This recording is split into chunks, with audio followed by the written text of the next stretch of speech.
In this video, we are going to be making a large gift tag holiday door hanger that you can hang on your door this holiday season or give as a gift this Christmas. I will also be showing you how to paint buffalo plaid, and we'll also be using the Cricut maker to cut out some of our designs. If you're new here, my name is Nisha. Welcome to Little Craft Nest. And if you're interested in crafting and Cricut tutorials, make sure you hit that subscribe button. Today, I'm going to leave all the materials we'll be using down in the description so that you can easily find them. So go ahead and look at that list. To start this project, you're going to need two large wooden craft tag blanks. The ones I have here are 14 inches by 18.5, and I got these from Canadian Craft Crate, which will also be linked down below in the description. They also carry a whole variety of different wooden craft blanks, so make sure you go and check them out. I'm sure you guessed step number one of this project, and that is to paint our boards white. I painted both sides of my boards. I did about 3 coats on each side using a small sponge roller, and it worked really well. You don't have to paint both sides of the board. You can just paint the one side because we won't be seeing the back, and that's going to save you a little more time. But if you want to give it as a gift and make it look more like a complete project, go ahead and paint both sides of your boards. And while our paint is drying, we can go jump on the computer and go into Cricut Design Space to get our images ready for this project. So here's the design I'm going to be using on our door hanger. This is an altered SVG. So I originally got the design off of Design Bundles, and I'll leave that original design link posted in the description below. I did change it up a bit by adding an offset to the snowman and adding a few extra snowflakes to my sign. Now this big tag here is just a template. So we're not actually going to be cutting this tag out. This is just so I can see what it's going to look like on my sign. So if you're looking for a tag template, what you can do is go over to images and type in tag, and we're going to select free. And if you scroll down, you're going to find the tag I use. So this one is it here. So I'm going to click add to canvas. And then you can go ahead and size the tag to the size you need just at the top here. So I'm going to delete this, and with your tag here, since we aren't cutting it out, we can go up to operation and change this to guide. And this is just going to show us the outline of our tag, but it's also going to let our Cricut machine know that we are not cutting this shape out. So when your design is how you want it, you can go ahead and click on make it. And I'm going to be cutting this out on my regular mat and clicking confirm. And here are all our images that we're going to be cutting out. And I'm actually going to be doing our sign today with iron-on vinyl rather than regular vinyl. And the reason for that is I just find it so much easier to apply and get your design on straight.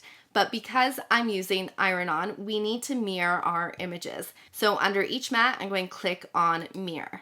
So for some of these designs, I'm actually going to be using glitter iron-on vinyl. And so for my snowman and my snowflakes, those are going to be glitter.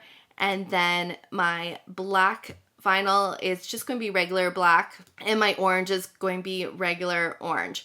So I'm going to go over to Browse Materials, type in glitter, and I'm going to select glitter iron-on. After my Cricut maker has cut out my glitter pieces here, I'm going to have to go back and switch the setting just to regular iron-on. So I'm going to load my mats now and get all this cut out. So here's my first piece of glitter vinyl. Just make sure if you are using heat transfer vinyl, you are putting your vinyl down with the shiny side facing down. And I find a brayer really helps just to get that glitter vinyl stuck on your mat well.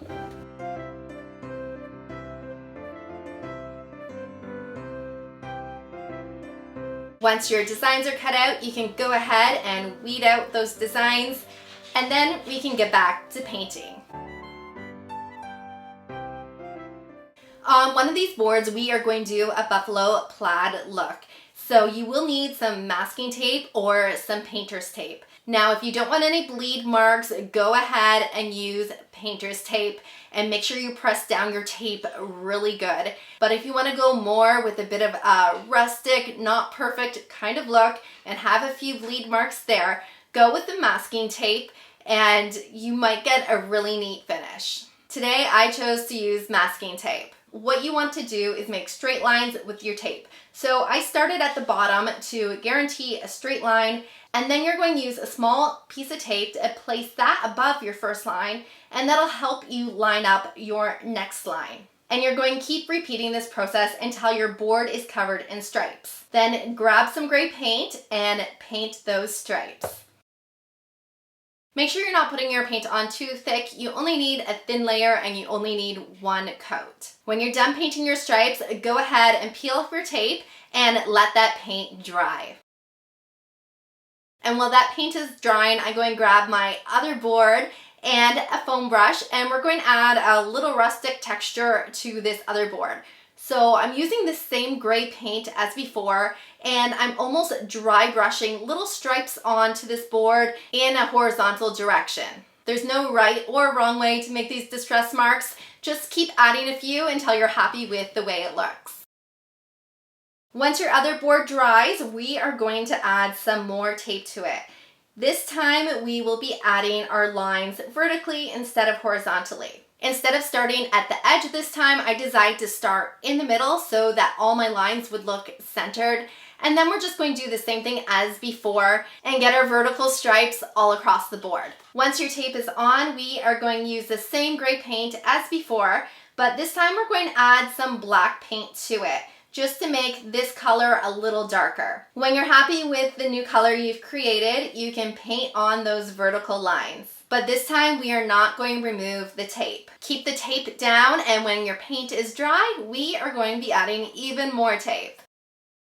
This time we're going to put our tape down horizontally again, and we're going to cover up those white lines. And because we already created those lines, it's going to be easy to see where to place your tape. Then you're going to grab some black paint and paint all those little squares. And once you're done with painting all the black paint, you can go ahead and remove all your tape, revealing your buffalo plaid design. And I just love how this turned out.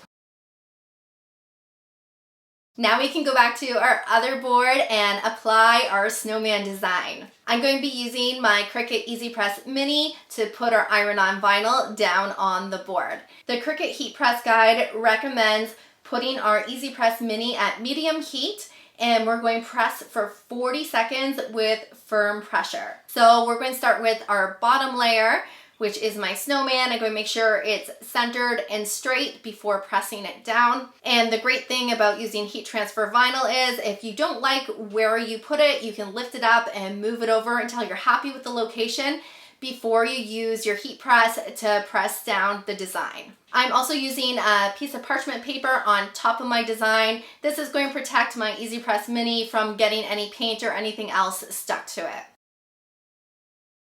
After 40 seconds of pressing, slowly peel back the carrying sheet.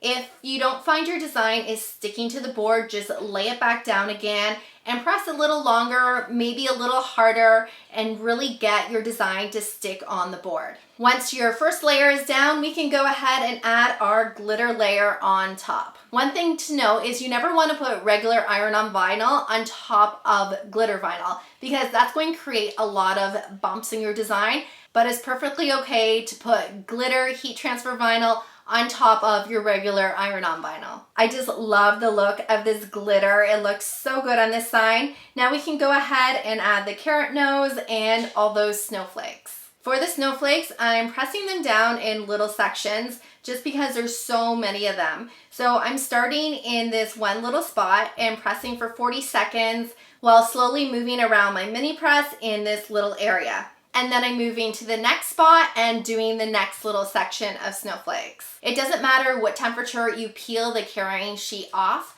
so you can take your time in pressing all the snowflakes down.